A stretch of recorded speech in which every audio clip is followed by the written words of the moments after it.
From Mamma Mia, welcome to The Spill, your daily pop culture fix. I'm Laura Brodnick. And I'm Ksenia Lukic. And as we're on a bit of a Christmas break at the moment, we wanted to share one of our favourite episodes from this year, especially for anyone who is looking for a new TV show to watch over the Christmas break. It is the best TV shows to come out in the first part of 2025. So you did this episode with Taylor Strano and you kind of picked a bunch of different TV shows. What was the criteria for the shows? I'm so glad you asked because the criteria. You love criteria, Laura. Yes, because I made it up. I made it a very strict list. So it was just sometimes we wait till the end of the year to do the best TV shows, but there were so many incredible new TV shows that popped up in the first half of 2025 that we had to collate them all. And there's so many streamers at the moment. There's so many releases. It's easy to miss things. So that's why we thought we would just kind of pull them all together. We didn't talk about a few shows that people, I'm going to guess, had heard about, like The White Lotus season 3 and those kind of things, because returning shows with a huge fan base, they're like appointment television viewing, like The Last of Us and those kind of things, I personally felt didn't need to be on the list. So we kept it just to shows that was like the first season or the first time they'd seen them and the first time they had come out in 2025. And it was very varied. We had the Mindy Kaling created show with Kate Hudson, Running Point. Did you watch that? Yes. Okay. So that had some like mixed reviews though. It had mixed reviews, not from us. I feel like we kind of pushed it all the way to a second season here on The Spill, because obviously the first, if you haven't watched it, it's Kate Hudson playing this woman who takes over her family's company, which happens to be like a professional basketball league, and she kind of turns around. The first episode, a little bit clunky, but as it goes along, it's like classic Mindy Kaling, classic Kate Hudson, so good. And there's all these kind of smaller shows from the first half of the year that were missed, like Adults on Disney Plus. Did you watch that? No, this is the perfect episode for me because I have the mind of a sieve and I forget what happened yesterday. So to be able to like go back and relive the first half of 2025 is very exciting. I think I'm excited about this one. Yeah, there were so many TV shows I feel like people miss, especially as they come out in one go, all the episodes drop, and if you don't watch that first week, it kind of gets forgotten. So Adults that you can watch on Disney Plus is one that we talked about a lot, about this group of 20-something best friends all finishing college and moving to New York and living in this share house and trying to get their lives going. It's Taylor's Oldest Time, but because it's just a Gen Z show, comes across just very different and of its time at the moment. It is one of the only shows that I've watched this year where I have just sat in my living room watching it alone, hysterically laughing. And it takes a lot to get me to laugh. Like, I laugh on the inside. It's not very often that I would be like cackling out loud. Oh, I say I'm a cackler. Yeah, you would be cackling at this and covering your eyes. It's so, so good. We also talked about the Michelle Williams series, Dying for Sex. Did you watch that? Oh, I love that. I listened to that podcast when it first came out and I thought they did such a beautiful job of portraying that story because it is based on a true story, and I thought it was so like heartwarming and funny and sweet, and I thought Michelle Williams did an excellent job. I was so angry when she didn't win an Emmy. I just felt like I just thought that this was the performance of her career. Her and Jenny Slate are so good in Dying for Sex. And it's just an incredible show. And it was nominated, but it just didn't win those big acting awards.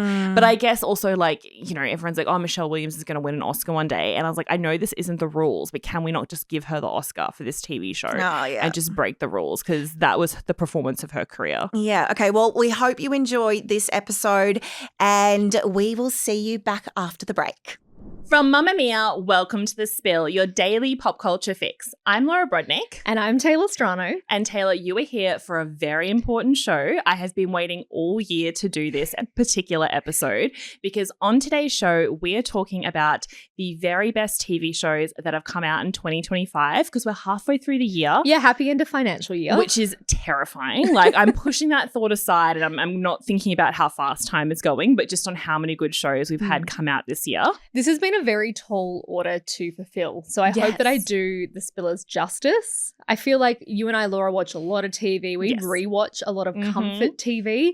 So I had to really think about what I've watched and actually enjoyed that's been a new release this year. Yeah. Okay. So you touched on a good point because first we're going to do rules because what is a pop culture and entertainment podcast without some hard and fast rules? Some type A girl stuff right there. That if anyone breaks, I will yell at them. Okay. So not you. Noted.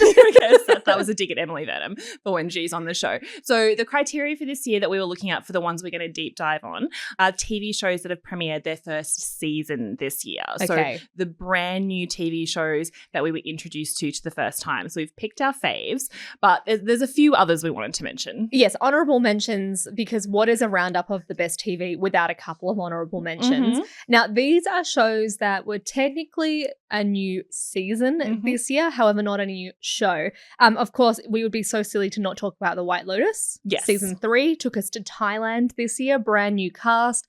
Although a couple of returning cast members, it was so nice to see Natasha Rothwell back in this season. Yes.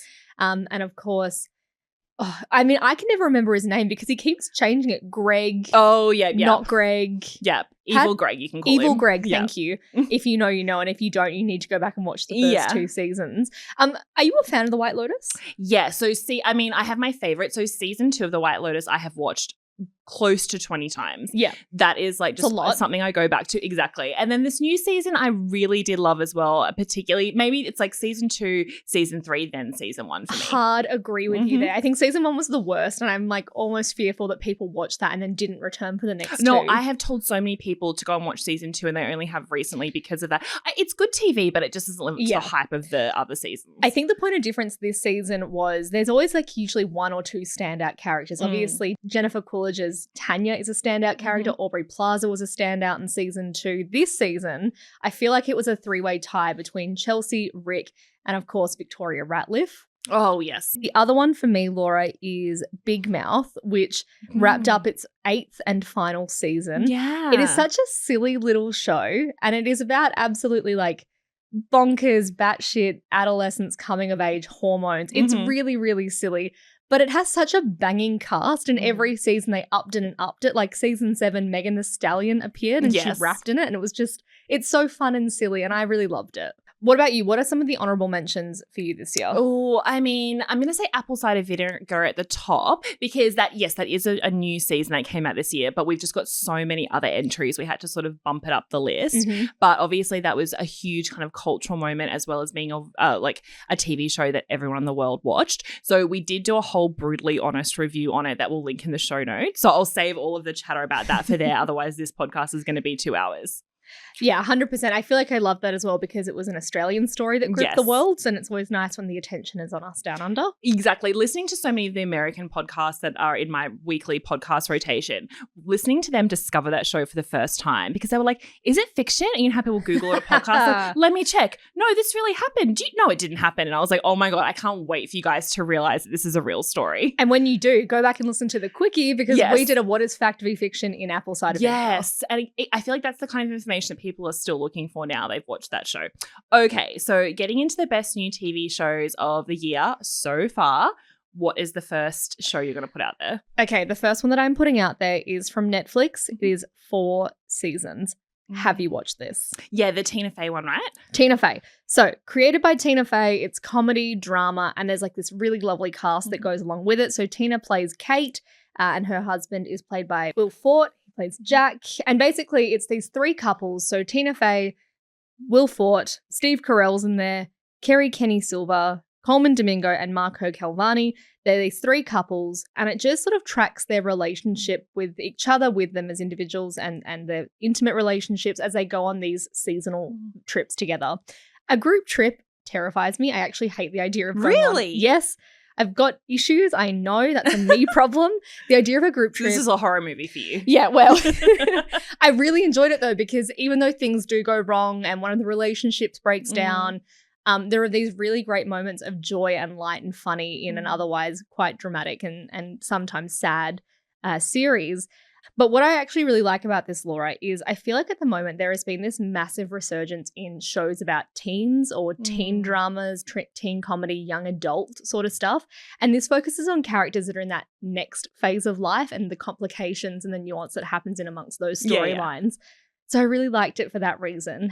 You've seen it. What did you think? Yes, no, I really liked it. And I also love that like Tina Fey has just been off our screens for so long. And she obviously does a lot of creating and producing behind the scenes, but it's the first time she's come back as a lead actor in a project like this. And I just loved watching her I loved her in the show, but I also loved watching her do the press rounds before it. Because she said the day you're allowed to like post reviews, she jumped online, she was looking at the reviews, and the top most liked comment on a review was from a woman called Rhonda B. being like, Tina Fey is the worst actress in the world. She shouldn't be here. And she was like, and I'm back in the biz, which I loved for her. Love that. A question though, if you're a really big fan, what did you think of the fact that it's coming back for another season? Because I found that quite jarring. I thought it felt like a one and done show. Yeah, so I hold the unpopular opinion that most television shows should end after one season. Okay. It is a hill. You and I do disagree on that mostly. Yes, I know. It is a hill that I'll die on, and we don't have time to go on all the other examples. This was a one and done for me. Well, that's why I thought it was jarring, because for this is one of the rare instances where I agree with you, because usually if I love a show, I need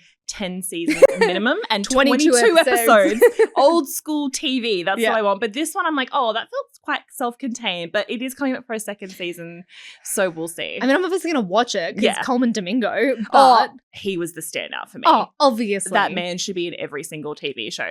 Well, speaking of men that feel like they're in a lot of different TV shows, I mean, this guy's kind of made a bit of a comeback. I want to talk about The Pitt that's on Max, which has been a huge TV show that's come out in the second half of this year. So it's a medical procedural drama, which I try sometimes not to watch because I am a hypochondriac. I've had to ban myself from watching Grey's Anatomy. This is a surprise take from you. No, okay? I know. Well, the thing is, like, I feel like I should say this for the people, because like it is arguably one of the best new TV shows of the year, but it does make me feel like I'm close to death as I watch it. So these are the sacrifices I make for the Spillers. So what's interesting about this is that it's created by R. Scott Gemmell and it stars Noah Wiley. And Gemmell was actually one of the big people who created ER, that huge medical show that was on decades ago now, and Noah Wiley, who's one of the stars of ER. So like in the original, it was like George Clooney at the start of his career and Noah Wiley as the two leads of that show. People are obsessed with them.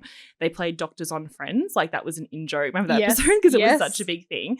And so in this, it tracks the story of what's happening in an ER, and it does that thing that 24 did, is that it covers 15 hours of an ER shift, but every hour or in their shift is an hour of the TV show. So it's super fast paced, super intense.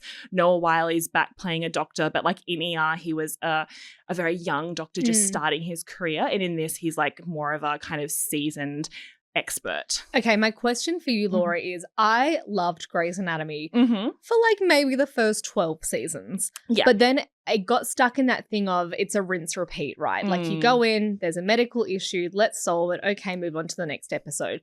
Does the Pitt fall victim to that, or have they been able to negate it? To an extent, it'll be interesting to see what happens with the next few seasons, because right now, like, it feels so fresh because you're getting to know these characters and all the different doctors, and because it's so fast-paced, like, every minute you're watching it is a minute in their lives, and they're bringing in all these different cases, and because it's the emergency room, it's very kind of like triage, life or death, getting people in quickly. So it kind of, I think, needs a second season to see if it's going to wear off, but right now, it weirdly feels very fresh, even though medical shows feel done to death. And it's not all about like doctors hooking up in on-call room closets and stuff. Yeah, which to be fair is the only reason I want to watch Grey's Anatomy. Like I don't want to see people dying. I just want to know about people hooking up in on-call rooms, which apparently doesn't happen that much, my sister tells me. But an interesting fact about this is like I've kind of haven't helped the situation because I just said ER about 5 times. Yeah. But the widow of the other creator of ER is suing the show because she says like it's damaging the legacy of ER and it's a blatant ripoff. Because she was like basically, and I'm paraphrasing all her legal documents here, but basically she's saying Noah Wiley was a star of ER and he played a doctor and he's playing a doctor here with the other people who worked on ER. So she's like, you've basically taken ER and revamped it into this knockoff show that's capitalizing on her dead husband's legacy. Oh. And Noah Wiley has put out a statement saying he's really saddened that this is happening. But yeah, they are getting sued by ER. So that's a lot. We'll see what happens there. I mean, do people not yet know that No Idea is original anymore? I know. No, I think it's the fact that she feels like they're really capitalizing because they keep saying like, if you loved ER, not that their official marketing says that, but like the vibe online is like, if you loved ER, this is ER in a different way kind of thing. Okay. So one season of that this year so far. Yes. I fear that I'm about to lose you with my okay. next recommendation. Again, from Netflix, this is a docu-series called Power Moves. Based on that name, what do you think it's about? Okay, I'm intrigued. I'm not completely turned off. Power Moves. Dance? Oh, bless your little heart. Corporate patronage. What's something else? Wrestling. I would watch the shit out of that. You piqued my 3 interests. Okay, Power Moves is a Netflix docuseries that follows NBA legends Shaquille O'Neal and Allen Iverson as they lead Reebok's comeback from the brand's Boston headquarters. Does anything from that sentence appeal to you? I mean, look, I've seen Air. Okay, great. About Michael Jordan shoes. So I'm like, I'm kind of invested. I don't know if NBA, which is basketball. Well done. And shoes is really like my 2 points of interest. Okay. I guess a documentary is about teaching you things. I'm probably not going to watch this one. No, I'm that's just okay. It out there, but do you know who Shaquille O'Neal is? Yeah, he's a really famous basketball player, right? Well, that's half the struggle. Yeah. Do you know who the other guy was? No. Okay. Couldn't tell you. I don't know that man. And to be honest, don't ask me any follow-up questions about Shaquille O'Neal. I just know that he was a basketball player. He's really tall. Super tall, which the fact that he's a basketball player isn't. And he's gone on to do like media stuff, right? Yeah. Yeah. Well done, Laura. Yeah. That's probably how I know him. Yes, he's a media and basketball commentator. Okay, so basically Reebok were one of the leading shoes in the NBA. So lots of basketball players would wear them. They had lots of sponsorship deals with players. They dropped and fell from obscurity. Shaq is back. He's now the president of Reebok Basketball, and it's his task, along with the vice president, Allen Iverson, they're both big basketball players, to relaunch the Reebok basketball shoe brand. If that doesn't sound like something you're into, that's totally fine. Laura's not going to watch it, but maybe you will. If you liked that film by Ben Affleck, Air, which was about making the Air Jordan, this is like that, but real. Okay. That was real.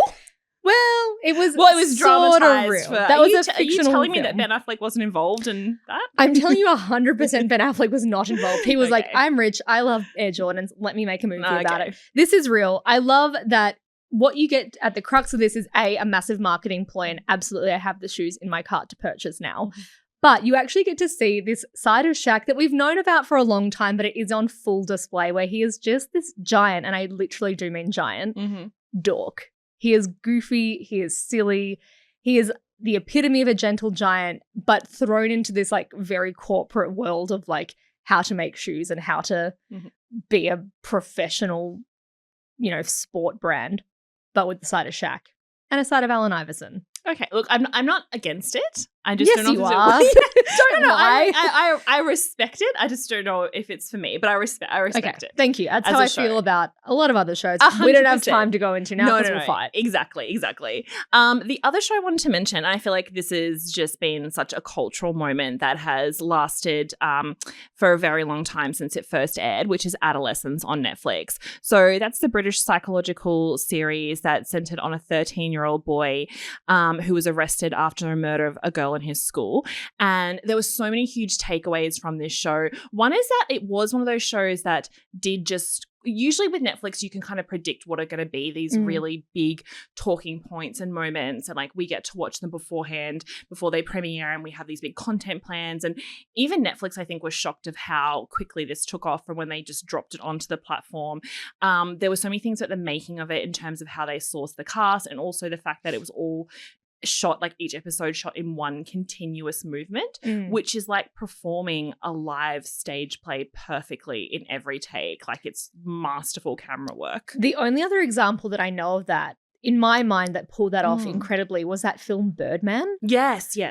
I can't even imagine what it is like to film something like that, let alone be on the other side of the camera and to be performing. Yeah. I was reading when they were making Adolescence, they would start at like, the crack of dawn, do their one full massive sweeping take, and they get one more crack at it before sundown. That is a lot of pressure. Exactly, to kind of get it pitch perfect in all of those moments. And also just it was an interesting watch, although difficult watch sometimes, but just the cultural conversations it started. We had even so many people like writing into us and writing articles and saying that like they either watched it with their kids or they went into their kids afterwards to talk to them about it. It just launched all these conversations. And yeah, just like one of those pieces of TV that I feel like it really stays with you. I think you're so right. This stirred up so many conversations and really raised this question that maybe also spread a bit of panic amongst young parents and people who are maybe thinking about becoming parents, which we tried to answer on the quickie as well, like that what is the answer to the question that adolescence poses. But it turns out that it's not all doom and gloom. Like there is apparently some, hope for the younger generation. I mean, that is good to hear. I think that, like, you know, it's so easy to say this is one of those shows that will sweep awards season and it'll be given all of the acclaim and victory. But I do think, like, rightfully so, that one take thing we said was really hard to do. And it's even harder to do when it's something of such severe, like, serious content. Yeah, so props to the whole people that were involved in that. Yeah. And if you haven't watched it because you were turned off by, I guess, just like the very brutal themes in it, I'd say still go back and watch it because you kind of do get swept away in the story and it's worth the anxiety it'll cause. It's only 4 parts as well. So you don't have to commit, you know. Nice little Saturday night binge. Sure. Not sure who's watching that on a Saturday night. Yeah, don't do that. Absolutely. Change of pace here and heading across to Disney Plus for a show and a man who I love. I think you do as well, Laura. Tucci in Italy. Oh, yeah. Hot. And also culturally important, but culturally important. I think it's okay to say. I see a lot of my identity in there. It's great. But Stanley Tucci is the main thing. Now, I hope that you'll forgive me because this technically does not break the rules of a new release. I knew this was going to happen. So, Tucci in Italy, not to be confused with Stanley Tucci Searching for Italy, completely different shows. They were on different networks. Okay. That one there was from CNN. It aired in 2021 and 22. This is Tucci in Italy. It's a Nat Geo production, which we get to watch via Disney Plus. Is the premise pretty much the same where Stanley Tucci is just being adorable and traversing Italy and eating all the food and engaging with the locals in all the different regions? Absolutely. Am I still going to make a case that you should watch it because it came out this year? Absolutely. That's all I want from that man. Great. I just want him to go through Italy and I want him to like roll up his shirt sleeves and show off his little buff tan arms. And I want him to explain to me the different flavors of wine and the cheese and why I should have a particular sandwich and why I should get wine from a particular place. That's all I want from that man. Well, that's all you get from him. Exactly. And that and for him to be in the Devil Wears Prada sequel. There's 2 things I want from that man and he's delivered one. Well, interestingly, so the reason that I knew about this show before any marketing hit me is because he talked about it literally nonstop. I reckon every chapter there was a mention of making this show in his latest book, What I Ate in One Year. Yeah. But in his memoir that came out a couple of years ago, he spoke so fondly of working with Meryl Streep and like they have this beautiful relationship. And so I'm like, if he's not in The Devil Wears Prada 2 with Meryl Streep, I will be devastated. Well, he's married to Emily Blunt's sister as well. Because they met. Oh, this has become a Devil Wears Prada chat. Which, if you don't know the law, buckle in. Yeah, exactly. No, well, he met Emily Blunt in Devil Wears Prada, and she's like, "You'd love my sister." Introduced them, and now they're married with children. Yeah, and he speaks so lovingly of his wife Felicity. Just that whole family dynamic is fantastic. But yes, Tucci in Italy. It does what it says on the box.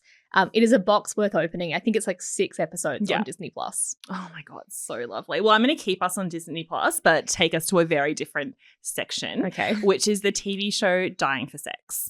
Okay. This TV show. I wonder what it's about. Yeah, I mean, well, buckle in because it doesn't exactly do what it says on the tin in a way. So this show has completely stayed with me and it's based on a true story. So it's based on the story of Molly Cochran, who was an American podcaster. She lived in LA and after she was diagnosed with terminal cancer, she decided to kind of blow up her life. She separated from her husband and she went on this kind of odyssey to discover what she wanted from sex, from herself, from partners, and she documented it all in this podcast. And the show, Michelle Williams plays her in the TV show, and she is incredible. Like, I know this is a TV show, but also Michelle Williams is due her It's Time Oscar because she's one of those actresses who's been so incredible and has been nominated for an Oscar so many times, and it gets to that point where they'll just give it to her for something just for her career. Yeah. And I was like, I know like this is breaking the rules, but just give her the Oscar for Dying for Sex because it is the performance of her career for sure. She's so incredible, so funny, so heartbreaking. And Jenny Slate plays her best friend based on the real woman in the show. And as much as it's a show about Michelle Williams' character, finding out she has terminal cancer, leaving her husband, who's perfectly lovely, but also going on this like wild sex odyssey to discover things about herself, mending her relationship with her estranged mother. It's really about these 2 best friends and the way that Jenny Slate's character is there for her. Like there's such a heartbreaking scene when Michelle Williams' character is like close to dying and Jenny Slate's character is supporting her through it all. And they say to her, like, should we take the breathing tube out? But she could die. And she's just like, I don't know. Like, I haven't haven't slept in days. I haven't showered in weeks. I'm watching my best friend die. I'm wearing toilet paper for underwear and you want me to decide what to do? And so you have those moments, but then you also have funny moments where she's like reenacting movie scenes in the hotel room and like also you have all these like crazy sex scenes as she discovered what she likes. And I also think like death is so uncomfortable. Like I can't stand TV shows and movies about death. I find it way too confronting. I would just love to pretend that doesn't happen. But it kind of like the show makes you to confront it in such an interesting way. Like there's a scene where one of the nurses who's looking after her comes in and she gives this speech that's really stayed with me where she talks about the fact like your body knows how to live, but your body knows how to die. Isn't that amazing? Like your body, she's like, you don't have to worry when she goes into palliative care. She's like, you don't have to worry. Your body knows how to die. It's going to do this and then it's going to do this and it's going to do this. And then you're going to go into a euphoria and you're going to feel so comfortable because your body is preparing. And like, you're watching like Michelle Williams react to that, but I'm also just watching it as if you were being like, holy hell, that's amazing. So like Dying for Sex, so good. Like everyone should watch it. Like you'll sob, but it's so worth it. I think that's a really interesting point about how we approach death in pop culture and television, just in our everyday lives as well. Because like, yeah, sure, it's inevitable. But whenever people try to portray that in television and film, it usually so often misses the mark where they go too hard with the ham and the comedy or they go way too sincere. And this feels like it strikes a really nice balance between the two. Exactly. And the fact that it's also based on a true story. And like you should definitely like watch the show and then listen to the podcast because they really go together very well. Okay, I'm back on my sport BS. Okay. Oh wow. Another sports show came out this year? Laura, it's very, very rare that I get to come on this podcast. So when I do, I will abuse the power. Okay. You've seen this though. Oh, okay. And I'm sure that you have a take on it. It's from Netflix. It's Running Point. Yeah, I really liked Running Point. I understand the criticism though. Okay, guys, I get it. Okay, so if you don't know, Running Point, Netflix comedy series. It was created by Mindy Kaling, who we love. It stars Kate Hudson as Isla Gordon, who unexpectedly like becomes the president of the Los Angeles Waves, which is a basketball team. Yeah. I'm in my basketball villain era. But basically, she becomes the president. She's got a couple of brothers who also work at the family company, and they're all kind of annoyed that she's the president. She was the party girl. She was the black sheep a little bit of the family. And now she's sort of trumped them all into this high-ranking role. And they're conspiring against her. Nobody thinks she can do this job. She's out to prove them all wrong. Her best friend / assistant is played by Brenda Song, which I know we've already talked about this, but like how nice is it to see Brenda Song back on our screens? That is the best part of that show for me. Like there's other bits I liked, but it is the best role that's been written for Brenda Song in so long, and she just nails it. And I hope she gets all the award nominations for that role in the comedy genre. Yeah, I'm like pushing for her and Kieran Culkin. I'm pushing for her and Macaulay Culkin, but like I would also be okay if it was Kieran Culkin to like play a couple in The White Lotus season 4. That needs to happen. Yeah, she needs to be on The White Lotus. Yeah, 100%. 100%. I like this show because, like we said, Brenda Song's great, Kate Hudson's good, but I also love that there's like a bunch of sort of subplots going on while the main thing is like her trying to keep the company, the family business, which is a bloody basketball franchise, while she's trying to keep it all afloat. Like there's a secret extra brother nobody knows about. Yeah. And I love that the brothers that we do know about are all very flawed, bad individuals in their own ways. What did you think? Because like you said, there was a lot of criticism when this came out. There was. I think there was just so much hype for it. One is that Mindy Kaling just makes shows that people feel so strongly about, from the Mindy Project and all these other TV projects she's done. It was the first time Kate Hudson had been in a TV show and like played a role like this. And so the hype from it was huge. Netflix really put it up as their big comedy of the year. And I really loved it, but I feel like it did take a few episodes to find its feet. And I think it's because the first episode is just like, they're just like, it's like plot. Yeah, as in they're really just telling setting you, it up too like, much almost. Yeah, it kind of felt like lazy storytelling, but I almost think they just wanted to pull you into the world really quickly. But a lot of people I know just watched the first episode and turned off, which I've been yelling at people about, because it is, I guess, a little bit like, it's like, this is Isla Gordon and she does this, and this is her brother and he does this, and this is what their dad was like. Do you know what I hate? Yeah. And I know people probably either don't have an opinion of this or feel very strongly. Yeah. I hate when shows like stop, freeze frame, and then like scribble on the screen. Oh, and that's what they do through the full they do first that, episode. They do that so much because there's like so much to establish in that first ep. But I agree, like you have to persevere through the first episode. And then it ends in this really like, it's not like a huge twist, but it's an interesting twist. It is. And I thought like it did, especially as it went on, like it had a lot of heart as well as being like quite funny. And also Kate Hudson just knows how to carry something. Like she can carry a movie, she can carry a TV show. I'm really excited it's coming back for a second season. Kate Hudson's never played a character twice because she doesn't do sequels. This is the first time she gets to revisit a character, and I find that with Mindy Kaling's writing, it is perfect always. I'm such a fan girl, but I also find that as shows go along, she only gets better. So I feel like season 2 is going to be where it's at. Yeah, it'll hit its stride, I hope. We'll wait and see. Okay, what else is on your list? The other TV show, and I've been obsessed with this, and I feel like the longer it goes on, more people have been too, which is The Studio on Apple TV+. Have you watched that? But I've heard so much about this. I think you'd really like it. I love Seth Rogen. Yes, well, then you're going to love this because Great. he stars in it and he actually created it. He was involved in that big Sony email leak many, many years ago, which if you're not across, guys, don't worry. We did a whole episode on it. It's my favorite celebrity Hollywood scandal. Really? There's so many, but this is the fact that all of the emails sent by A-list stars and studio heads were all made public, and you saw what huge celebrities like Channing Tatum and Seth Rogen and stuff were saying, but also what studio heads were saying about Angelina Jolie behind her back. Like, I know it was wrapped up in terrorism. That's really bad. But so bitchy. The juicy Hollywood gossip that was leaked every day for a month.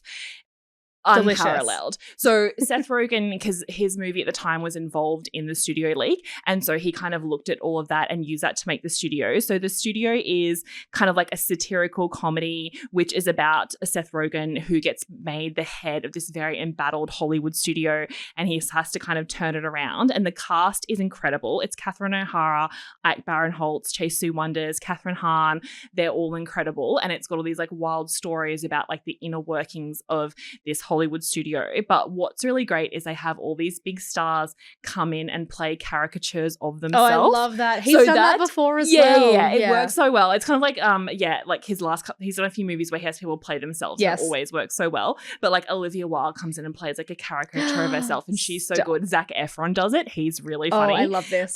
Jean Smart does it. Charlize Theron. I think my favorite one though was Martin Scorsese playing himself. No way. Because he just like, what a get. I know, like as if he would do that. And he's also so like good. low-key kind of a bastard, right? Yeah, but he comes in and just plays like this wild caricature of himself, and I'm sure it's actually kind of what he's like, but like that is just such a kind of a wild ride. So it's already been renewed for a second season, and you don't have to be super interested in like the inner workings of Hollywood to watch it. You can just watch it as a comedy, and it doesn't even matter if you don't know who half these people are who are playing themselves, and some of the best people are playing fictionalized characters. So love it. Yeah, so good. The other one I want to mention just to finish us off is a show that came out this year called The Last Anniversary that came out on Binge. So it's based on a Liane Moriarty novel, and there's so many reasons to love it. I think like usually when a TV show comes out that's based on a book, I've always read the book first because I'm such a big reader, but this is the one Liane Moriarty book I hadn't read, so I got to experience the unfolding of this mystery for the first time. So Teresa Palmer is the lead, and she plays this woman called Sophie, and this is where things got a bit tense when I was at the premiere watching it, because watching it in this beautiful theatre, and Sophie is a woman living in Sydney who writes for a women's media publication. She's in her late 30s. She's going on a series of bad dates. And when she's ever like stressed out about life or love or anything, she gets this incredible like intense flush through her neck and cheeks.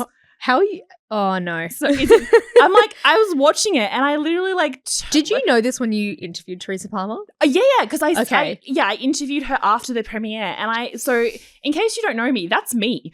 Like that's me to a T, including the intense flush, the same age, the same like, and even when she was like she's talking to her ed about stories, and she was like, oh yeah, just like do this and do that, and like just the way she talks about working in the women's media, I'm like, this is the bad dates, everything. Like it's just so, I felt like quite like, I'm like, I feel like attacked, and I also feel seen. Yeah. So that's the only part that Sophie and I are the same person, because after that she this man that she had dated years and years and years ago, who's a bit of a jerk, lets her know that his grandmother has left her.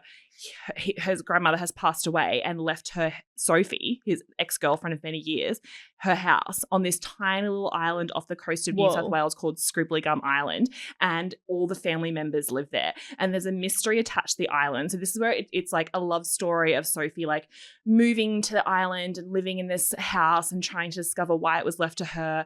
And one of the reasons she decides to go is at the end of the letter, it says, I think you'll find love here. There's a man that you should meet. So she goes there and she meets all these different men, and every time she meets a man, including including a man who she used to date who was married to her ex-boyfriend's cousin. It's a whole thing. Oh, it's a whole web. Living on the island, yeah. So as much as it's about Sophie, like, meeting all these different men, some of them are great, some of them she has wild sex with, some of them are awful. It's like also this mystery because the island Scribbly Gum is known for this mystery where a baby, like a couple moved to the island and then they disappeared and a baby was left, and the baby is like now a grown-up woman living on the island. So then Sophie, who's a journalist, goes back and tries to like solve the mystery.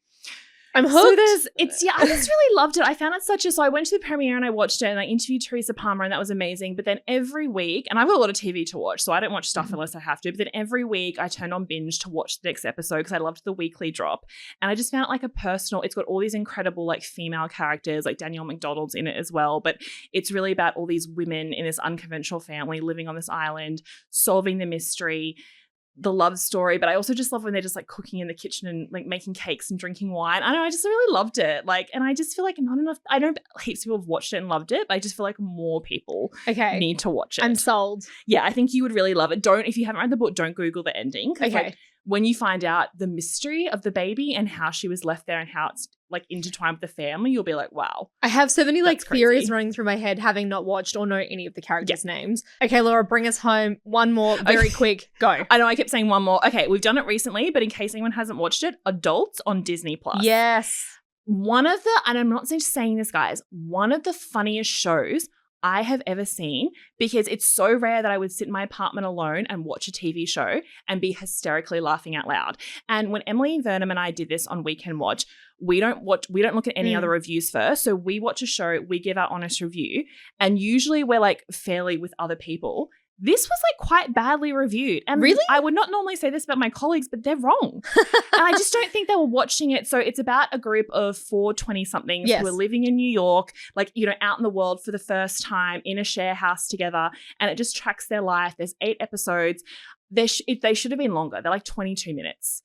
That wasn't enough for me. I needed more. Like, Charlie Cox is in it. He's so funny. Julia Fox is in an episode playing herself. Fantastic. So good. There's so many laugh out loud moments, so many kind of like wild moments. Like, it starts with a character masturbating on a train because a man's doing it. She's trying to stand up for women's rights and like, you know, and ridiculous. Gender equality and stuff. But it is just really funny. So I'm just saying, like, don't trust the reviews unless it's my review. Yeah.